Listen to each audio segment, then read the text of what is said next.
बिस्मिल्लाहिर्रहमानिर्रहीम। अस्सलाम वालेकुम। क्या हाल चाल बच्चों, सब ठीक ठाक? कैंडल एकेडमी पाकिस्तान में खुश आमदीद। और आज हम शुरू करने वाले हैं इलेक्ट्रोमैग्नेटिज्म का लेक्चर नंबर 16 और एक्सरसाइज हमारी चल रही है कंसेप्चुअल क्वेश्चंस। आज हम पढ़ेंगे दो पार्ट में 8 क्वेश्चंस, 6 क्वेश्चंस हम फर्स्ट पार्ट में पढ़ेंगे और 6 क्वेश्चन सेकंड पार्ट में हम पढ़ेंगे। अगर हमारी आवाज़ कम आ रही है तो हेडफोन लगा लें, कॉपी पेन ले लें। जहाँ पे अगर आपको नोट करना हो तो वीडियो को पॉज करके वहाँ से नोट कर लें। और इर्द गिर्द के शोर से और छोटे बहन भाइयों के लड़ाई झगड़े से बेनियाज होकर हमारा लेक्चर सुनने का बहुत बहुत शुक्रिया। और चलते हैं हम फर्स्ट क्वेश्चन की तरफ। तो क्वेश्चन नंबर 1 है, what is the force that a conductor of length L having current I experiences when placed in a magnetic field B? What is the direction of that force? तो बच्चों बारहा हमने इसका जिक्र किया है लेक्चर के दौरान कि force on current carrying conductor in a magnetic field. तो इसकी नेचर क्या होगी? अगर एक करंट कैरिंग कंडक्टर को मैग्नेटिक फील्ड के अंदर रखा जाए तो उसके ऊपर मैग्नेटिक फोर्स अप्लाई होगी। तो इसको हम क्या कहते हैं? Magnetic force. इसकी नेचर क्या है? मैग्नेटिक। क्यों? क्योंकि जब करंट किसी भी कंडक्टर से पास करता है तो उसके अराउंड मैग्नेटिक फील्ड प्रोड्यूस होता है। तो दो फील्ड का इंटरेक्शन होता है, आप यहाँ पे तस्वीर में देख सकते हैं। तो दो फील्ड के इंटरेक्शन की वजह से नेट फोर्स जो जनरेट होती है, इस फोर्स को कहते हैं मैग्नेटिक फोर्स। यहाँ आपके पास इस वायर में से करंट जा रहा है और ये कंडक्टर है जो कि मैग्नेटिक फील्ड के अंदर रखा हुआ है। ये L जो अंडर कंसिडरेशन है, ये L है बी A और B के दरमियान। तो ये एरिया आ रहा है इस मैग्नेटिक फील्ड के अंदर जो कि परपेंडिकुलर है। तो दोनों फील्ड आपस में इंटरेक्ट होंगे तो ये मूव करेगा या out of the magnetic field या इनटू द मैग्नेटिक फील्ड, यानी अंदर की तरफ जाएगा यू शेप मैग्नेट की तरफ, या इससे बाहर की तरफ मूव करेगा डिपेंडिंग अपॉन के डायरेक्शन ऑफ करंट क्या है। तो क्वेश्चन क्या है कि इस फोर्स की नेचर क्या है या ये फोर्स क्या है। तो हम ये शुरू से पढ़ते आए हैं। इस फोर्स को हम लिखते हैं F is equal to, F है ये F मैग्नेटिक फोर्स है, F is equal to I L cross B। जबकि L आपका वेक्टर लेंथ है, B मैग्नेटिक फील्ड है और मैग्नेटिक फील्ड भी वेक्टर है। इन दोनों का क्रॉस प्रोडक्ट होगा और उसके साथ करंट मल्टीप्लाई होगा तो ये फोर्स की मैग्नीट्यूड आ जाएगी इस तरह से। और अगर 90 डिग्री हो एंगल लेंथ वेक्टर और मैग्नेटिक फील्ड के दरमियान तो इसकी मैग्नीट्यूड को हम लिखते हैं इस तरह से, F M is equal to I L B sine theta. ठीक है जी। एंगल कोई भी हो तो हम जनरली इसका एक्सप्रेशन जो है मैग्नीट्यूड इसकी इस तरह से लिखते हैं। ठीक है। और साथ में अगर इसको वेक्टर फॉर्म में लिखना हो तो साथ में इसका यूनिट वेक्टर मल्टीप्लाई होगा।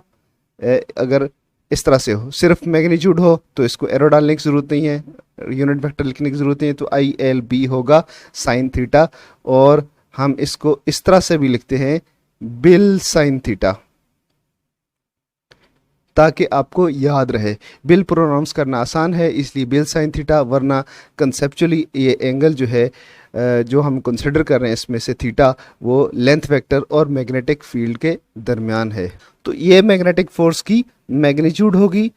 अगर तो एंगल 90 डिग्री का होगा तो ये मैक्सिमम फोर्स होगी बिल, और अगर एंगल 0 और 90 के दरमियान होगा तो साइन थीटा की वैल्यू लगाकर इस फोर्स की मैग्नीट्यूड आप निकाल सकते हैं। तो ये है उसकी मैग्नीट्यूड का फार्मूला। अगला क्वेश्चन ये है कि इस मैग्नेटिक फोर्स की डायरेक्शन क्या है। तो ये मैग्नेटिक फोर्स बिल्कुल उसी तरह जिस तरह क्रॉस प्रोडक्ट में आप तीसरे वेक्टर की डायरेक्शन निकालते हैं, उसी तरह इसमें तीसरे वेक्टर की डायरेक्शन जो कि फोर्स है निकाल सकते हैं with the help of Fleming left hand rule या राइट हैंड पाम रूल। तो हमने डिस्कस कर लिए हुए पहले कि राइट हैंड पाम रूल क्या है, फ्लेमिंग लेफ्ट हैंड रूल क्या है, तो इसकी डायरेक्शन फाइंड की जा सकती है। बहरहाल इतना बता दें कि इस फोर्स की डायरेक्शन मैग्नेटिक फील्ड और लेंथ वेक्टर के दोनों दोनों के साथ 90 डिग्री का एंगल बना रही होती है, इसके दोनों के 90 डिग्री आउट होती है।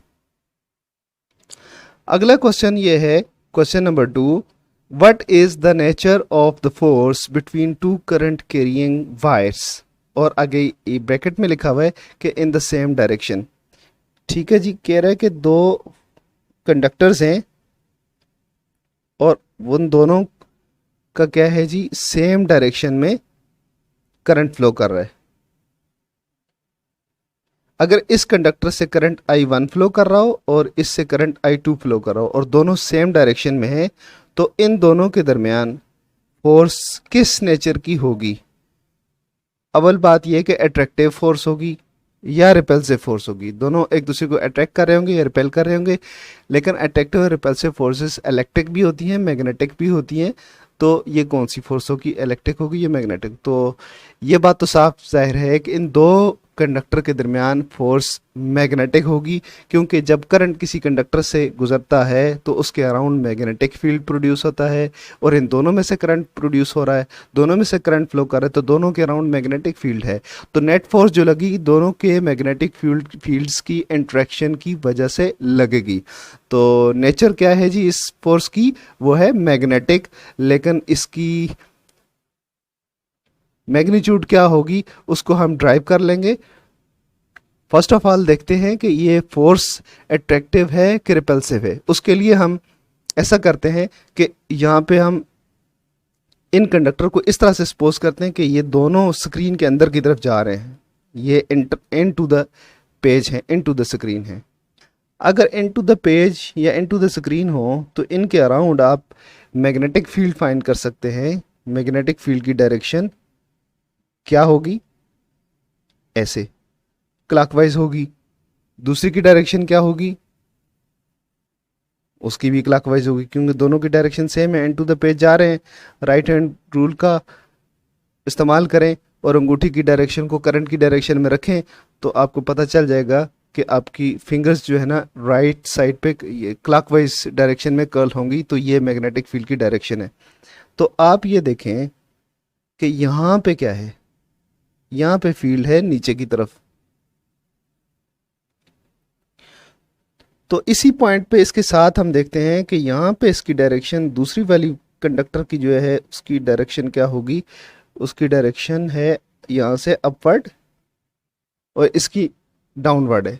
तो दोनों कंडक्टर का ये फील्ड सेंटर में एक दूसरे को कैंसिल कर रहा है। तो नेट फील्ड क्या होगा, यहाँ वीक होगा एज कंपेयर टू कि इस साइड पे जो फील्ड है, इस साइड पे फील्ड और इसका इस साइड पे जो फील्ड है, दोनों स्ट्रांग होंगे, ठीक है ना। जबकि सेंटर में फील्ड वीक हो जाएगा। सेंटर में फील्ड वीक है, साइडों पे स्ट्रांग है, तो दोनों एक दूसरे की तरफ कंडक्टर मूव करेंगे, तो अट्रैक्टिव फोर्स है। अब इन दोनों की हम मैग्नीट्यूड फाइंड करते हैं। इन दोनों के दरमियान जो फोर्स ऑफ अट्रैक्शन है उसकी मैग्नीट्यूड फाइंड करते हैं। उसके लिए हम ये सपोज करते हैं कि दोनों का एक लेंथ एलिमेंट ले लेते हैं, ये L है, दोनों की लेंथ L है, और इसको हम देखते हैं कि ये क्या है, इस कंडक्टर की वजह से जो मैग्नेटिक फील्ड प्रोड्यूस हो रहा है, उस मैग्नेटिक फील्ड के अंदर ये करंट, इसको हम समझते हैं कि ये कंडक्टर है, सॉरी एक मैग्नेटिक फील्ड है, और उसकी मैग्नेटिक फील्ड के अंदर ये कंडक्टर रखा हुआ है। तो current carrying conductor in a magnetic field, तो इसके ऊपर जो फोर्स लगेगी इसके मैग्नेटिक फील्ड की वजह से वो क्या होगी, F is equal to BIL sine theta. ऐसा ही था, BIL sine theta. Angle 90 degree का हो तो F is equal to BIL, BIL. ठीक है जी। और करंट क्या है इसका, इसका करंट है I2, तो हम I2 यहाँ पे लिखेंगे। इसकी वजह से जो प्रोड्यूस हो रहा है वो मैग्नेटिक फील्ड B है, और इस मैग्नेटिक फील्ड B की वजह से इस कंडक्टर के ऊपर जो फोर्स लग रही है, इसका जो लेंथ एलिमेंट L है उसके ऊपर जो फोर्स लग रही है वो है बिल साइन थीटा। यानी करंट I है, इसका I2 करंट है, ये I2 करंट फ्लो कर रहा है, इस करंट की वजह से फोर्स लग रही है। ठीक है जी। अब हम देखते हैं कि इसका जो मैग्नेटिक फील्ड है उसकी वैल्यू क्या है। इसके मैग्नेटिक फील्ड की वैल्यू हमें पता चलेगी एम्पेयर सर्किटल लॉ से, तो वो हम निकाल लेते हैं। एम्पेयर सर्किट अल्लाह क्या कहता है जी कि summation of B delta L is equal to mu naught I. ठीक है जी। अच्छा, डेल्टा एल क्या होता है? इस पूरा यानी यहाँ पे एक सर्कल ड्रा करें तो उस पूरे सर्कल का सर्कुलर पाथ का जो वेक्टर सम होगा उसका एलिमेंट्स का सम होगा। तो उसको हम इस तरह से लिखें b multiplied by 2πr is equal to, चूंकि अगर हम सर्कुलर पाथ सपोज कर रहे हैं तो 2πr उसका सर्कमफेरेंस होगा जब हम सम लेंगे, तो is equal to mu naught I, और इसमें से जो करंट फ्लो हो रहा है वो I1 है। तो b की वैल्यू हम यहाँ से निकाल सकते हैं। b की वैल्यू है mu naught I1 upon 2πr। इस वैल्यू को उठा के इसके अंदर पुट कर लेते हैं तो फिर क्या बनेगा जी, f is equal to mu naught I1 upon 2πr multiplied by I2 L। तो ओवरऑल क्या फार्मूला बनेगा, mu naught I1 I2 L upon 2πr। चलते हैं नेक्स्ट क्वेश्चन की तरफ। तो क्वेश्चन नंबर 3 है, what is the magnitude of the force on a charge Q moving with a velocity v in a magnitude in a magnetic field b। तो एक magnetic field है b, उसके अंदर एक चार्ज पार्टिकल मूव कर रहा है। ठीक है जी, इस तरफ मूव कर रहा है चार्ज पार्टिकल q, ऐसे मूव कर रहा है। तो इस चार्ज पार्टिकल के ऊपर मैग्नेटिक फील्ड में जो फोर्स लगेगी, जो मैग्नेटिक फील्ड इसके ऊपर फोर्स अप्लाई करेगा, उसकी मैग्नीट्यूड फाइंड करनी है, उसकी मैग्नीट्यूड पूछी हुई है।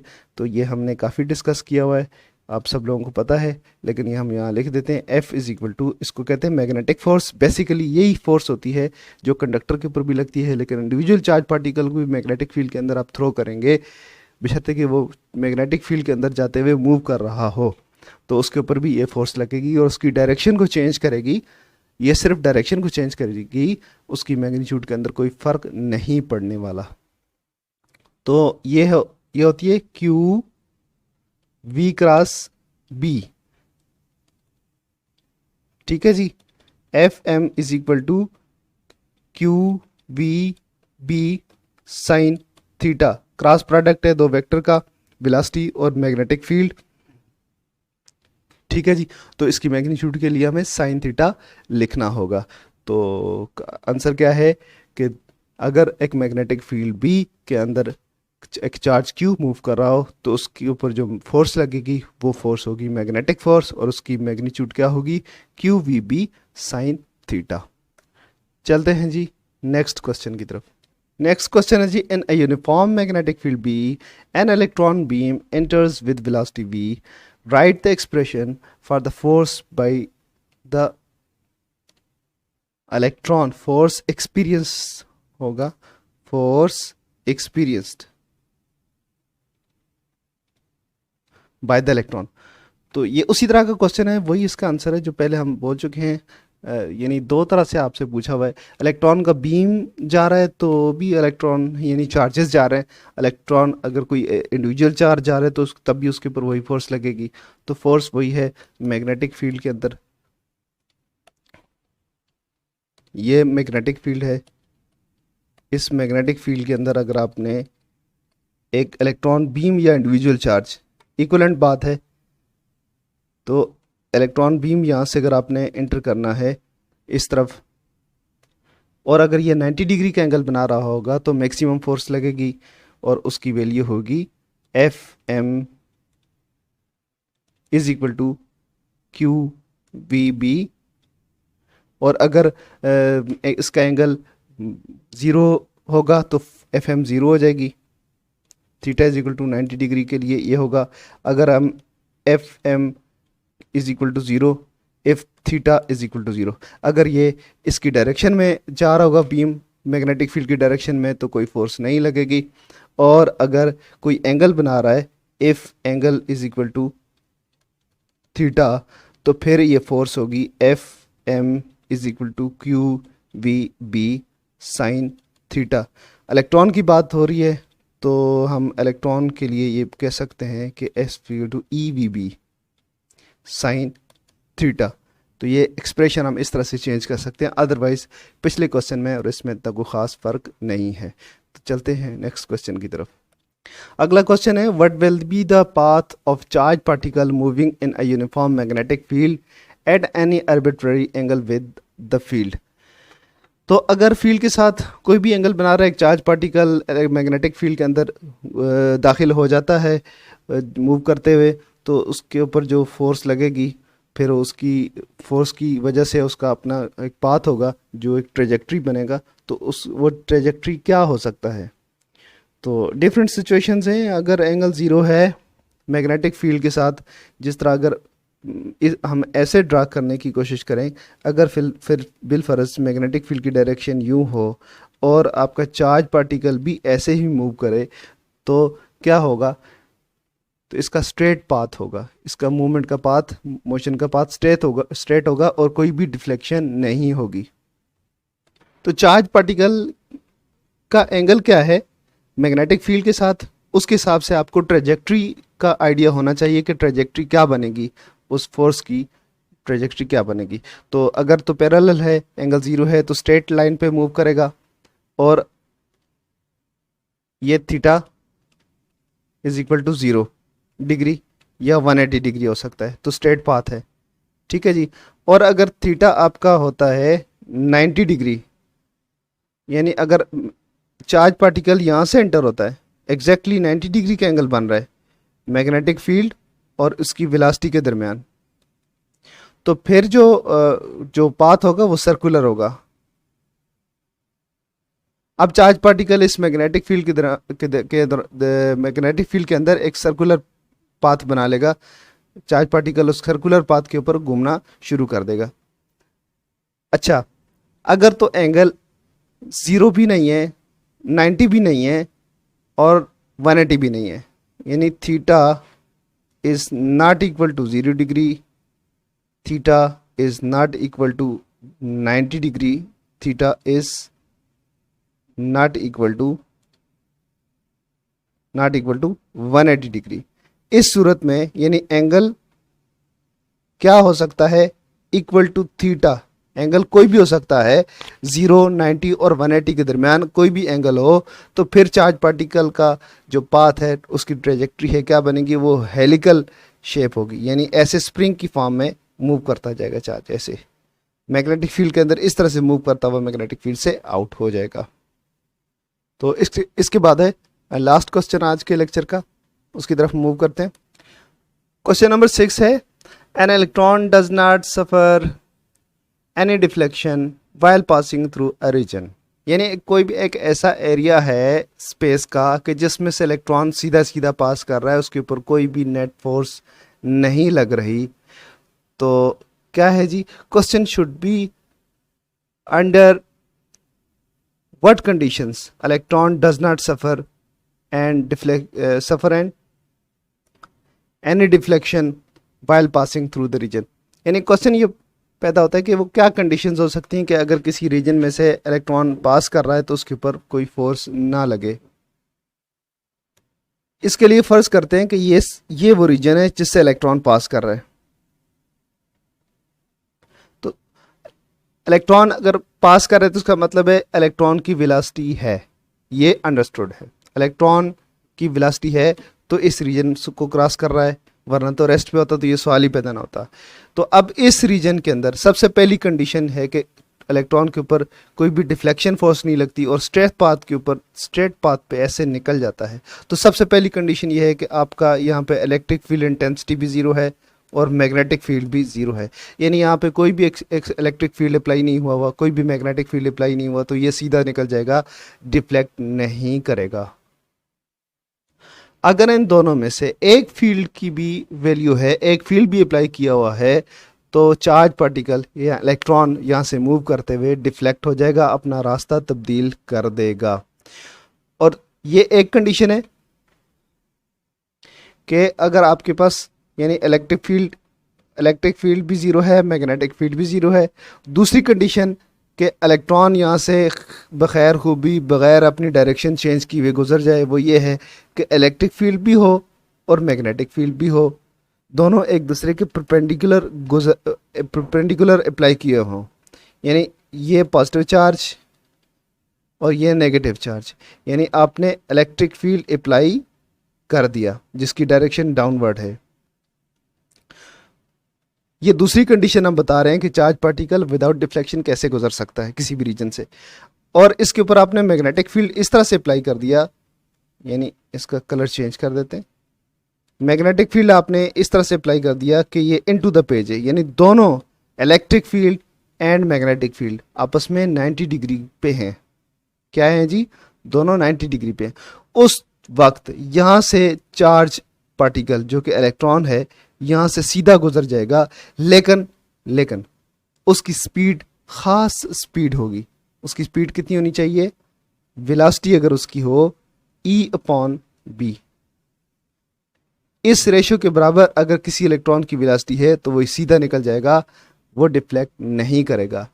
या तो दोनों फील्ड ज़ीरो हों, या दोनों फील्ड अगर हैं तो उन दोनों की रेशो इलेक्ट्रॉन की वेलोसिटी के बराबर हो, या इलेक्ट्रॉन की वेलोसिटी इन दोनों की रेशो के बराबर हो, तो ये सीधा निकल जाएगा। हाँ, ये रेशो भी बराबर हो और दोनों फील्ड एक दूसरे के परपेंडिकुलर अप्लाई हुए हों, तो इलेक्ट्रॉन इस स्पीड के साथ v=E/b के साथ यहाँ से सीधा निकल जाएगा और कोई भी डिफ्लेक्शन नहीं होगी। तो दो सूरतें हैं दोस्तों, एक इलेक्ट्रिक फील्ड और मैग्नेटिक फील्ड दोनों हों, दोनों ज़ीरो हों, और दूसरी है कि दोनों मौजूद हों लेकिन दोनों एक दूसरे के परपेंडिकुलर अप्लाई किए हुए हों और इलेक्ट्रॉन की वेलोसिटी दोनों की रेशो के बराबर हो, तो इलेक्ट्रॉन डिफ्लेक्ट नहीं होगा, सीधा निकल जाएगा।